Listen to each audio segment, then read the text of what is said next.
বিশ্বের সবচেয়ে বড় বেড়ার খামার উপস্থিত নিউজিল্যান্ডে। প্রতি বছর 2 মিলিয়ন টন বেড়ার পশম ছাড়ানো হয়, আর এগুলো দিয়েই তৈরি হয় আমাদের জন্য গরম কাপড় ও কম্বল। সব কিছু তৈরি হয় বেড়ার উল ছাড়ানোর মাধ্যমে। বসন্তের শুরুতে বা ঠিক গরম আসার পূর্বে বেড়ার লোম ছাড়ানো হয়। যারা লোম কাটেন তাদেরকে বলা হয় শিয়ারার। অভিজ্ঞ কর্মীরা এক ধরনের বিশেষ কাটিং মেশিন দিয়ে বেড়ার গায়ের লোম কাটেন। তারা প্রতি বেড়ার লোম কাটতে সময় নেয় 2 থেকে 3 মিনিট। কিন্তু বড় বড় ফ্যাক্টরির জন্য এরকম হাজার হাজার বেড়ার লোম প্রয়োজন হয়, আর এই কাজটি চলে টানা ঘন্টার পর ঘন্টা। প্রতি বেড়া থেকে গড়ে 6 থেকে 7 কেজি উল পাওয়া যায়। বেড়ার উল খুব তাড়াতাড়ি বৃদ্ধি পায়। 6 মাসের ভিতরে এই উল আবার বেড়ে ওঠে। কয়েক হাজার বেড়া থেকে টন টন উল পাওয়া যায়, যা পরে বিশেষ ট্রাকের মাধ্যমে ফ্যাক্টরিতে আনা হয়। ফ্যাক্টরিতে পৌঁছানোর পর শুরু হয় উল পরিষ্কার করার মাধ্যম। কাঁচা উল কখনো সরাসরি ব্যবহার করা যায় না, কারণ কাঁচা উলে থাকে প্রচুর পরিমাণে ধুলাবালি এবং ময়লা। এর জন্য উল পরিষ্কার করা জরুরি। পরিষ্কার করার জন্য উলকে বিশাল কন্টেনারের ভিতর গরম পানিতে চুবানো হয়।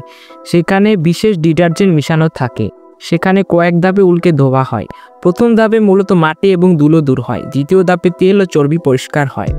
আর শেষ ধাপে উলকে সম্পূর্ণ জীবাণুমুক্ত করা হয়। একবার ধোয়ার পর উল এতই নরম ও তুলতুলে হয় যেন দেখতে মনে হয় মেঘের টুকরো। পরিষ্কারের পরে আসে কার্ডিং প্রক্রিয়া, যেটা এক ধরনের যান্ত্রিক চিরুনি চালানোর মতো। বিশাল মেশিনের ভিতরে অসংখ্য দাঁতের মতো সূক্ষ্ম সূক্ষ্ম যন্ত্র থাকে, যেগুলো উচ্চ গতিতে ঘুরে উলের আঁশগুলোকে সোজা করে এবং জট ছাড়িয়ে ফেলে। এই ধাপে উল থেকে ছোট ছোট দলাস দূর হয় এবং আঁশগুলো একই দিকে সাজানো থাকে। কাটিং শেষে উলগুলো দেখতে সমান এবং মসৃণ হয়, যা পরবর্তী ধাপের জন্য একদম প্রস্তুত। এরপর শুরু হয় সুতা বানানোর কাজ। এই ধাপে উলের আঁশগুলোকে একসাথে পাকিয়ে মজবুত সুতা তৈরি করা হয়। বড় ফ্যাক্টরিতে স্পিলিং মেশিনের মাধ্যমে একসাথে হাজার হাজার সুতা তৈরি করা হয়। কখনো কখনো উল আগে থেকে রং করা হয়, আবার অনেক সময় সুতা তৈরি করার পর রং করা হয়, যেটা নির্ভর করে কম্বলের অর্ডার এবং ডিজাইনের ওপর। সবচেয়ে গুরুত্বপূর্ণ বিষয় হচ্ছে বুনন প্রক্রিয়া। এখানে বিশাল অটোমেটিক তাঁত মেশিন ব্যবহার করা হয়। একটি তাঁত মেশিনে কয়েক হাজার সুতা একসাথে প্রবেশ করে এবং এই মেশিনগুলো খুব দ্রুত কাপড় বুনে ফেলে। এই মেশিনগুলো এতই দ্রুত কাজ করে যে প্রতি মিনিটে প্রায় কয়েক শত মিটার কাপড় বুনতে পারে। ফ্যাক্টরি যদি 24 ঘন্টা চালু থাকে, তাহলে দিনে প্রায় কয়েক 100 কিলোমিটার কাপড় বুনতে পারে। কাপড় কতটুকু মোটা হবে এবং কতটুকু চিকন হবে ও কিরূপ প্যাটার্নের হবে তা মেশিনের সেটিং এবং মেশিনের ওপর নির্ভর করে। তৈরি কাপড়কে ফিনিশিং মেশিনে মসৃণ এবং চকচকে করা হয়।